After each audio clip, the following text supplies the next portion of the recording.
नमस्कार अनि स्वागत छ समस्त शास्त्र प्रेमीजनहरूलाई मेरो युट्युब च्यानल अमृत सापकोटामा।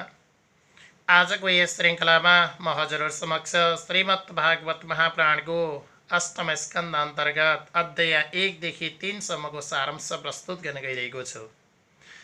यसरी राजा प्रेक्षितलाई सुखदेव स्वामीले श्रीमद् भागवत महापुराण सुनाउँदै जाने क्रममा सुखदेव स्वामी भन्नुहुन्छ, राजन, तपाईलाई मैले सप्तम स्कन्धसम्मका सबै कथाहरू श्रवण गराइसके, सबै कथाहरू तपाईँको सामु पस्किसके र तपाईँले पनि धेरै श्रीमद् भागवत महापुराणका रसामृतहरू ग्रहण गर्दै आउनुभयो।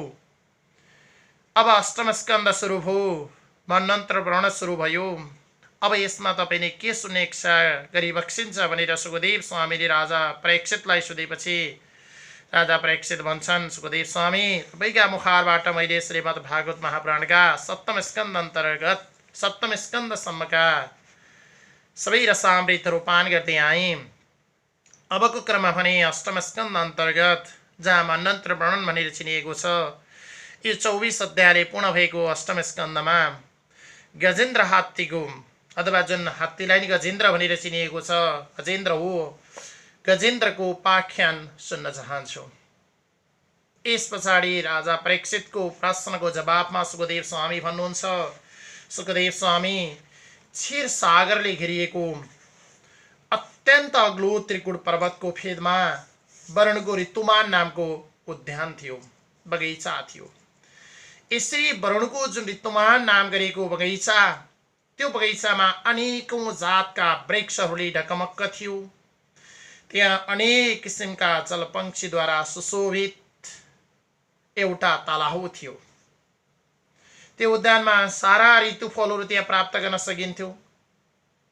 चराचुरुङ्गीको चिरिबिर आवाज, पशु पक्षीको आफ्नै त्यहाँको रहन सहन, जहाँ यथावत जलजीवहरू अथवा जलचरहरूको आफ्नै संसार रहेको, अत्यन्तै निश्चल कल गर्ने पानी, देख्दै सुशोभित स्वर्गको आभास बनेको, सबैका लागि शान्तिको स्थान रहेको त्यस्तो वरुणको ऋतुमान नाम गरेको उद्यान थियो।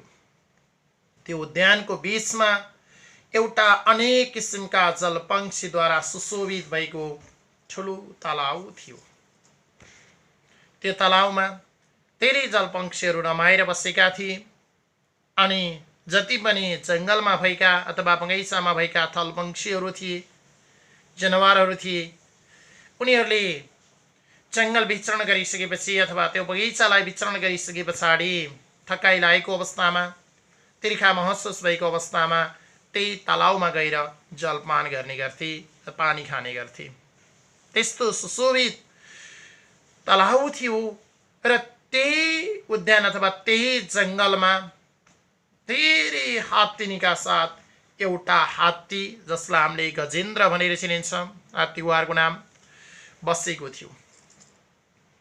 यसरी गजेन्द्र धेरै हात्तीका साथ बसेको थियो। आफ्नो परिवारसँग ऊ थियो, हात्तीनीहरू थिए, उसका छाउरा छाउरीनीहरू अथवा छोराछोरीहरू प्रशस्त थिए, उसको पुस्ता बढेको थियो। सारालाई उसले नेतृत्व गरेर अगाडि हिँड्थ्यो, निर्देशन दिन्थ्यो, शत्रुको आक्रमणबाट बच्न, शत्रुसँग लड्न र आफ्नो जीवनको अस्तित्व कायम गर्नका लागि उसले साराका सारा हात्ती र हात्तीनीहरूलाई सिकाइरहेको थियो। यसरी कुनै एक दिनको कुरा थियो, गजेन्द्र जङ्गलमा आफ्ना हात्तीनी र छोराछोरीको साथमा चरिरहेको थियो। अत्यन्तै चर्को घाम लागिरहेको थियो।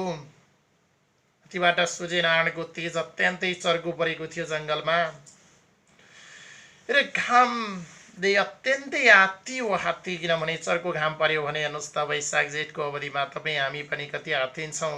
2 मिनट बस्न सक्दैनौँ, 4 मिनट बस्न सक्दैनौँ।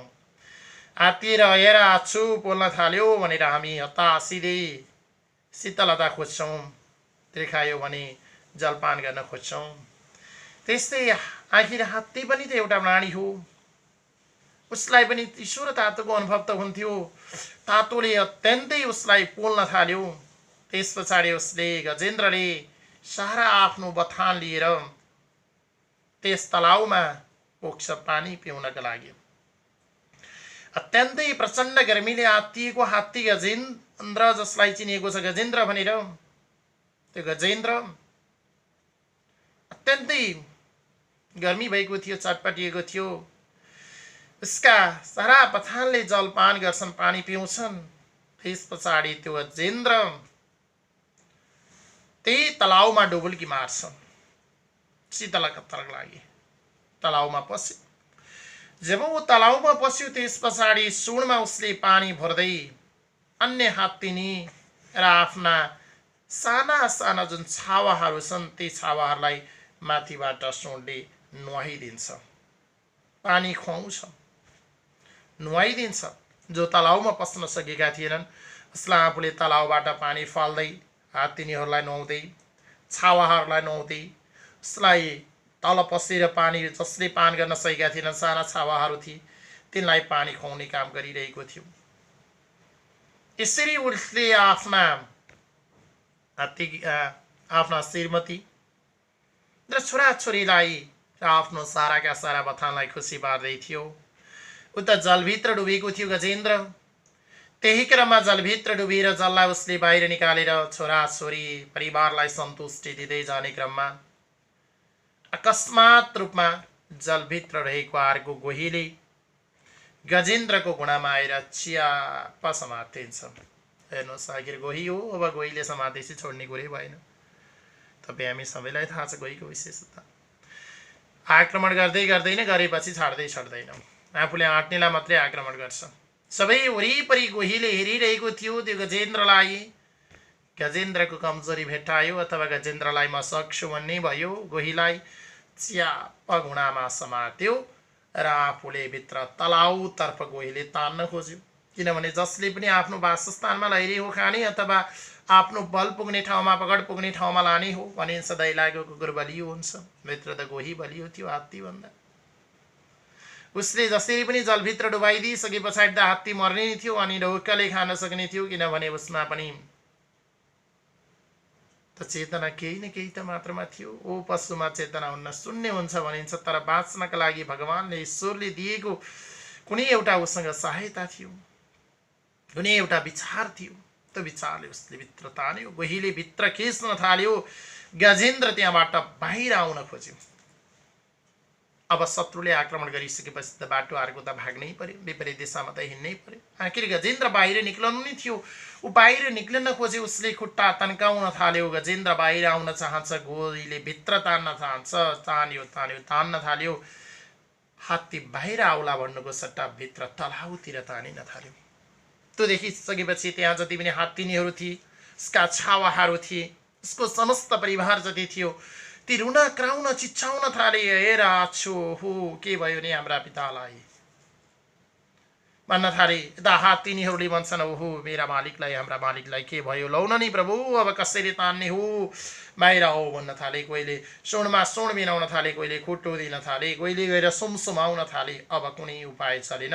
भित्रबाट गोहीले तान्न थाल्यो, बाहिरबाट अथवा बाहिर गजेन्द्र निक्लन चाह्यो।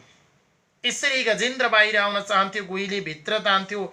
तान गर्दा गर्दै धेरै वर्ष बित्यो। न त गोहीले छाड्यो, न त गजेन्द्रले आफ्नो प्राणले आत्मसमर्पण गर्यो। शुद्ध रूपमा आत्मसमर्पण गर्ने त कुरो भएन। किनभने अस्तित्वमा रहन्छले तपाईँ हामी बाँच्न त पर्यो नि, बाँच्न त खोजिन्छ नि।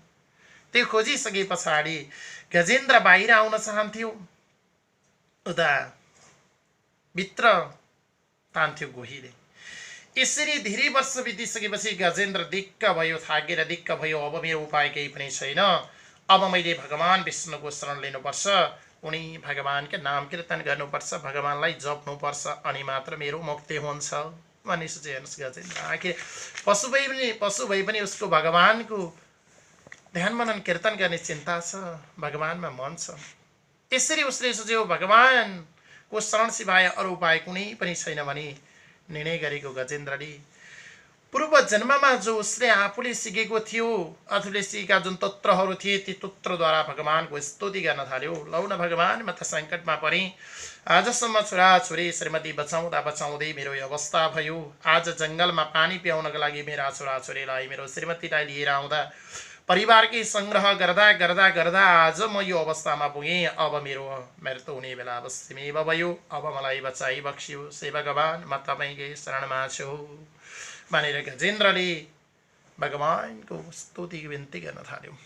यसरी भगवानको स्तुति बिन्ती गर्दै जाँदा भगवान त स्तुतिदेखि साह्रै प्रसन्न हुनुभयो। सरर गरुडमा चढेर गजेन्द्र भएको ठाउँमा आउनुभयो। यसरी भगवान गजेन्द्र भएको ठाउँमा आएर टक्लक्क अगाडि उभिसकेपछि गजेन्द्रले त्यही तलाउमा भएको कमलको फुललाई आफ्नो सोनाले ठ्याप्प टिप्छ अनि भगवानका शरणमा लगेर अर्पण गर्छ। र हेर्नुहोस्, आखिर पशु हो, उसले तपाईँ हाम्रो जस्तो हातले फुलगुच्छालाई लिएर अर्पण गर्न त सकेन, तर सुनले ल्याएर अर्पण गर्यो। भगवानको स्तुति बिन्ती गर्दै, ल भगवान, म तपाईँको शरणमा छु, मेरो सत्कारलाई स्वीकार गरी बक्सियोस् र मेरो यहाँबाट मुक्ति गराइ बक्सियोस्, म साह्रै आपतमा छु हे मेरो भगवान भन्दै भगवानका शरणमा पर्छ र आफ्नो सुनले ट्याप्प कमलको फुल टिपेर टक्लक्क भगवानलाई दिन्छ। भगवान साह्रै प्रसन्न हुनुहुन्छ र गजेन्द्रले नमस्कार गर्दै ढोक गर्दै उसले आफ्नो शिर नौलाउँदै भगवानको स्तुति बिन्ती गर्न थाल्छ।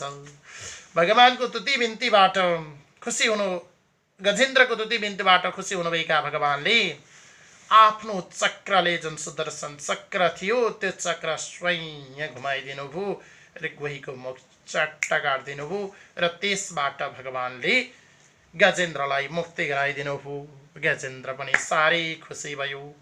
गजेन्द्रका श्रीमतीहरू पनि खुसी भए, छोराछोरीहरू पनि खुसी भए। साह्रै सौहार्दपूर्ण तरिकाले तिनीहरूको परिवार चल्यो। भगवानको स्तुति बिन्ती गर्दै त्यहाँबाट भगवानलाई बिदा दिदा भयो गजेन्द्रले अनि भगवान आफ्नो स्थानमा पुग्नुभयो। हेर्नुहोस्, हात्तीले स्तुति बिन्ती गर्दा पनि भगवान उपस्थित हुनुभयो। उसको स्तुति बिन्तीबाट खुसी भएर उसलाई अप्ठ्यारोबाट बचाउनु भयो भने तपाईँ हामीले स्तुति बिन्ती गर्दा मन वचन र कर्मले भगवानमा हामी लीन हुँदा हामीलाई भगवानले दर्शन नदिने त कुरै छैन।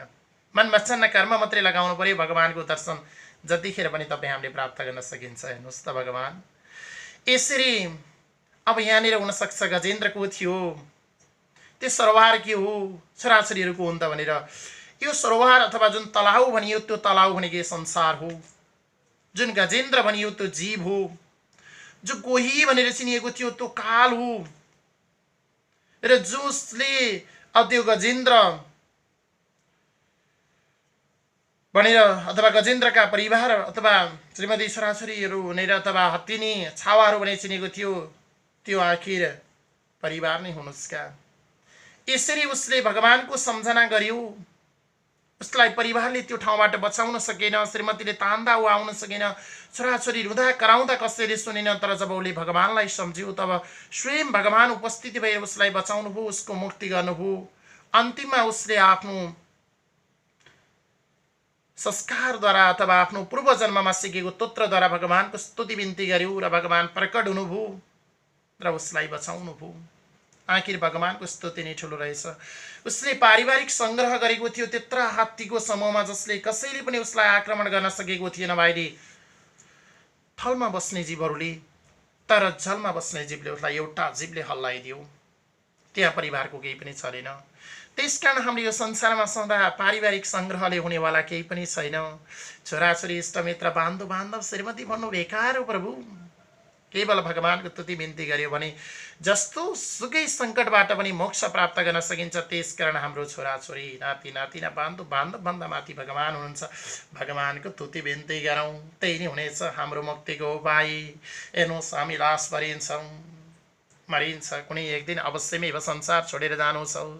संसार छोडेर गइसकेपछि तपाईँ हामीलाई हतार हतार गरी मासमा बाँधिन्छ, गात्रोले बेरिन्छ र त्यस पछाडि घाटमा लैन्छ, जलाइन्छ। इष्टमित्र त्यहीसम्म मात्रै जान्छन्। उनीहरूले त्यहाँ गएर जलाउने बेलामा भन्छन् कति जलेन है, कति बेर लाग्यो, मोटाएको रहेछ, पानीले भरिएको रहेछ भन्छन्। अनि लौराले हान्न थाल्छन्, डिजल पेट्रोल खनाउन थाल्छन्। टायर बालेर भए पनि टेक्नु तपाईँ हामीलाई जलाउँछन्। केही नभए एकैछिनमा बोगो पार्छन्, फट्ट फालिदिन्छन्।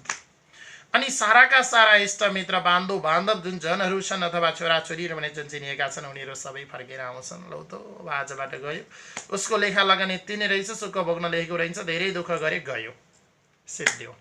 कोही तपाईँ हामीसँग जाँदैन, केवल तपाईँ हामीले लिएर जाने भनेको पाप र पुण्य मात्रै हो। त्यसकारण त्यो पाप र पुण्य नै हामीले भोग्ने हो। प्रलयको धुकुडीमा त्यो सञ्चित हुन्छ, त्यो हामीले त्यहाँ गएर प्रयोग गर्छौँ।